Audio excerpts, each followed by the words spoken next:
energizing your soul through the inspired Word of God. This is your daily devotional reading.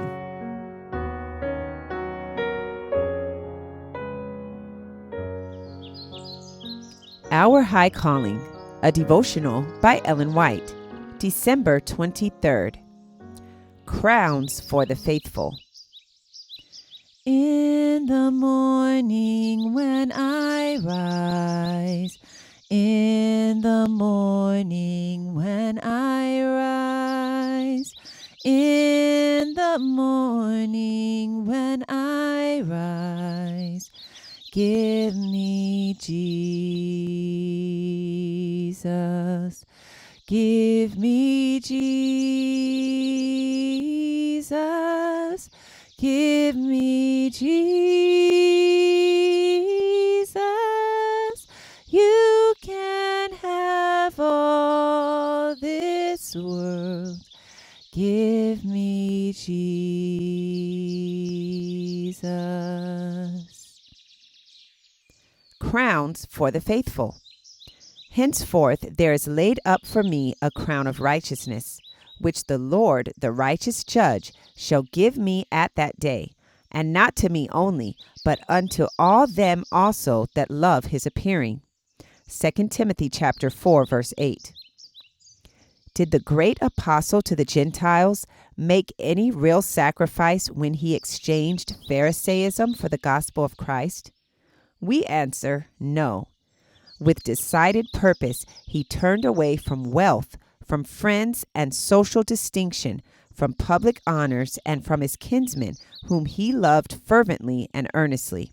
He chose to link his name and his destiny with that of a people he had regarded as low and the offscouring of all things. But for the sake of Christ, he suffered the loss of all things. His labors were more abundant than any of the disciples, his stripes above measure. He was beaten with rods, stoned, shipwrecked, in death's oft. He was in peril by land and sea, in the city and in the wilderness, from robbers and from his own countrymen. He prosecuted his mission under continual infirmities, in painfulness, in weariness, in watchings often, in cold, in nakedness. When he answered the bloodthirsty Nero, no man stood with him. But did Paul devote his precious time to the relation of his grievous abuses? No, he called the attention from himself to Jesus. He did not live for his own happiness, yet he was happy. I am exceeding joyful in all our tribulation. 2 Corinthians chapter 7, verse 4. And in the last days of his life, with a martyr's death in full view, he exclaims with satisfaction, I have fought a good fight. I have finished my course. I have kept the faith. 2 Timothy chapter 4, verse 7.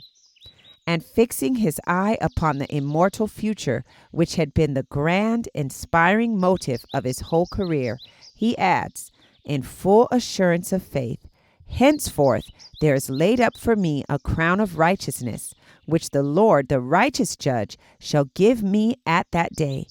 And then this man who had lived for others forgets himself, and not to me only, but unto all them also that love his appearing. O noble man of faith! Paul was a living example of what every true Christian should be. He lived for God's glory. For me to live is Christ. Philippians chapter 1, verse 21. Our High Calling, December 23rd. I encourage you to be ye doers of the word and not hearers only. Thank you for listening, and be sure to join us tomorrow for your daily devotional reading.